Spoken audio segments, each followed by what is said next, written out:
So it's been a few weeks, and I felt with the combination of getting a little longer in the tooth with this NFL season, combined with the fact that we just had conference championship weekend, and we now know where the different bowl games are going to be in college football, felt like it was a perfect time to give you an updated 2022 NFL mock draft. It's a one-round edition. You can peep all 32 picks in the description box below. Hopefully you actually listen to the things that I say, versus just reading it and then commenting without the proper and full context to understand why I've got what I've got here.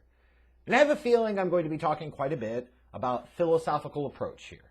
And that's fine. And let's just call that out now. That's going to be the theme. Because I'm seeing a lot of people on Twitter.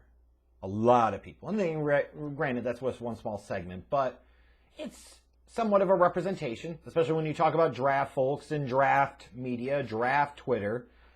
You know, I've seen a lot of debates talking about whether Thibodeaux from Oregon or Hutchinson from Michigan is going to be the first edge rusher taken, but more importantly, the first overall player taken in the 2022 NFL draft. The view being is that there's special players at premium positions like edge rusher. Meanwhile, the quarterback class does not look as great, does not have like a clear-cut top candidate, a clear-cut number one guy. And what I want to say to that is fucking stupid.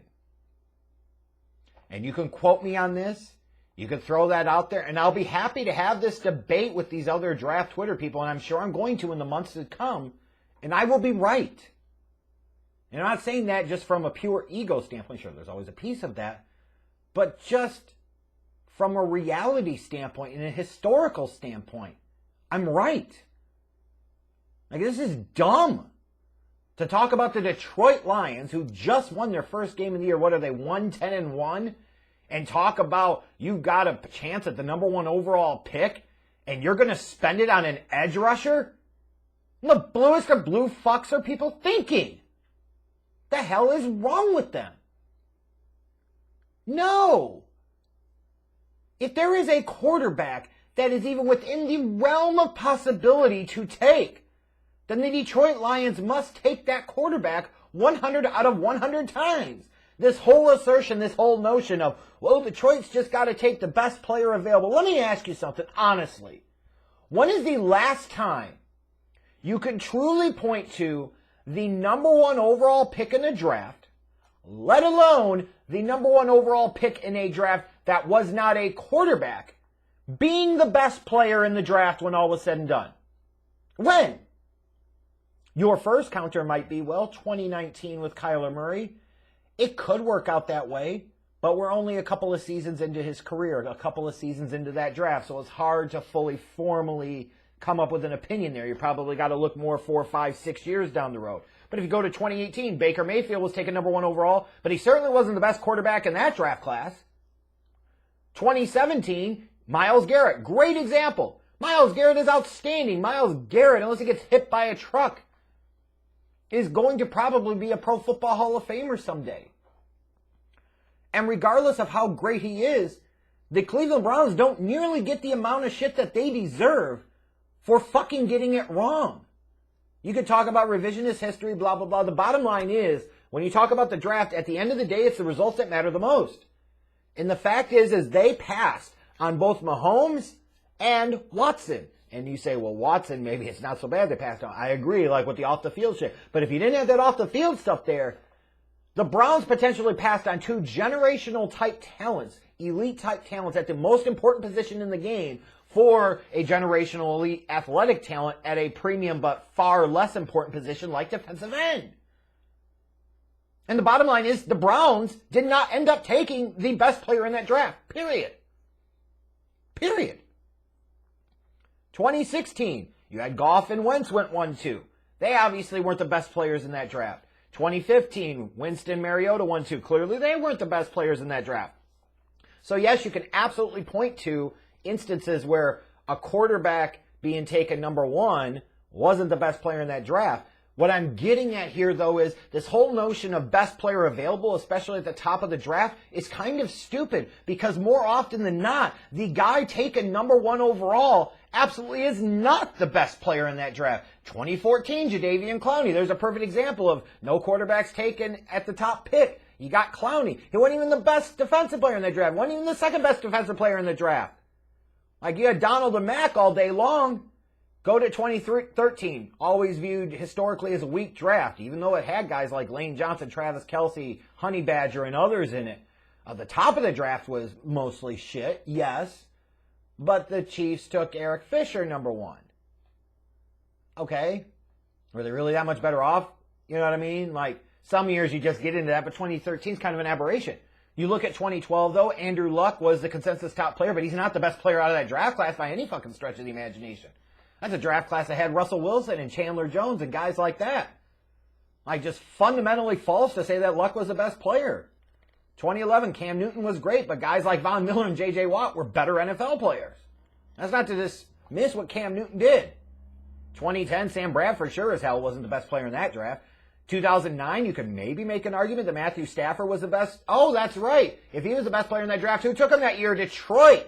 And Stafford, to me, wasn't even that true generational talent that people are always talking about needing at the quarterback position. And even then you could point to and say, is somebody like a Clay Matthews technically a better player when you look at like Pro Bowls and All Pros and so forth? Argument and conversation could be had. I could go on and on and on down the fucking list. Like even 2006, perfect example. Who was taken number 1 overall that year? Mario Williams? He wasn't even the best defensive player in that draft. That was probably Haloti Ngata. The point I'm getting at here, this whole argument of a Thibodeaux or a Hutchinson and talking about them going number 1 to Detroit, to me is dumb.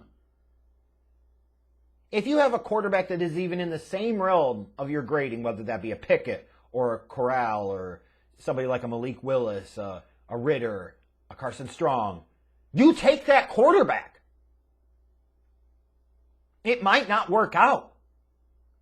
But I can guarantee you this, based off of history, there's a big risk that you run by doing that, by passing on a quarterback there. Somebody else is going to take one because you're taking the better player available. 2008, perfect example. Jake Long goes 1 to Miami. St. Louis takes Chris Long, number 2, because those were the best players available in the draft. They were trench players, blah, blah, blah. Meanwhile, Atlanta gets Matt Ryan to fall to him at 3. And Miami and St. Louis look stupid. Excuse me, now the Los Angeles Rams, but at the time, St. Louis Rams. No. If the Detroit Lions and also the Houston Texans both feel that a quarterback is close, they have to take the quarterback 100 out of 100 times. You do not have an argument here. The history doesn't back you up. Because more often than not, even if you take the defensive player number 1 overall, especially over the past couple of decades, you're going to be wrong. And you're going to end up not taking the best player in that draft, let alone the best defensive player in that draft.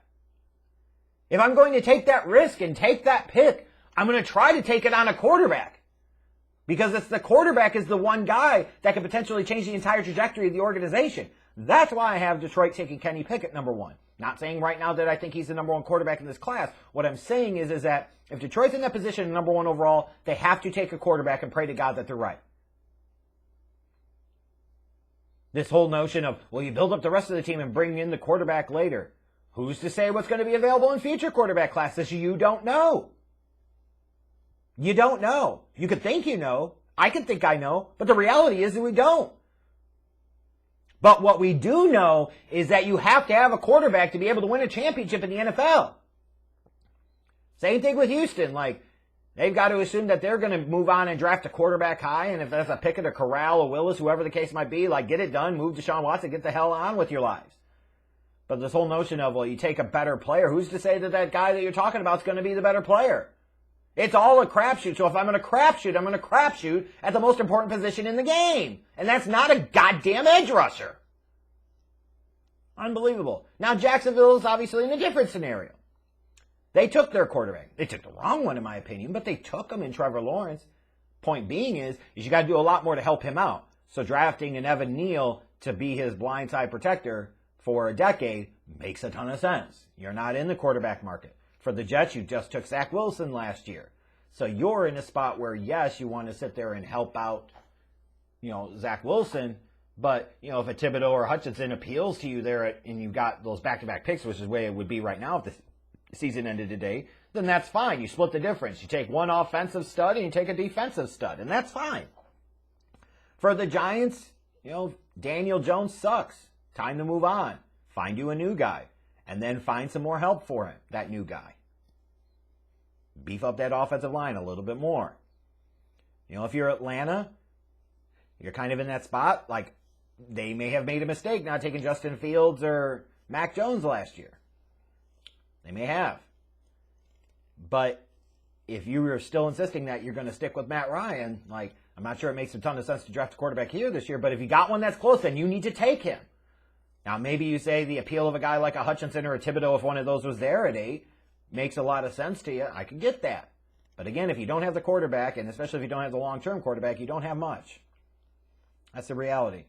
Now, as far as whether this quarterback class is good or not, time will tell. We got a lot of time to go in this process and a lot of time for people to take a step back and really analyze and really think. I think this could be a combination of some of the names that people were looking at heading into this college football season totally suck. The Slovises of the world, the Rattlers of the world, and so forth. It could be other guys that have emerged, like Corral and Pickett and so forth. This might not be that bad of a quarterback class. You maybe shouldn't be sleeping on it just yet. All that's yet to be determined, and I'm only just starting to really get going in terms of watching these prospects and starting to evaluate them. Here's what I can say, though, is that if any of these quarterbacks have a first-round grade on them, and you're the Detroit Lions and the Houston Texans, you have to take them. Anybody that's saying that they should pass on a quarterback at that high slot in order to draft a defensive player is being dumb. And the history doesn't support their case either.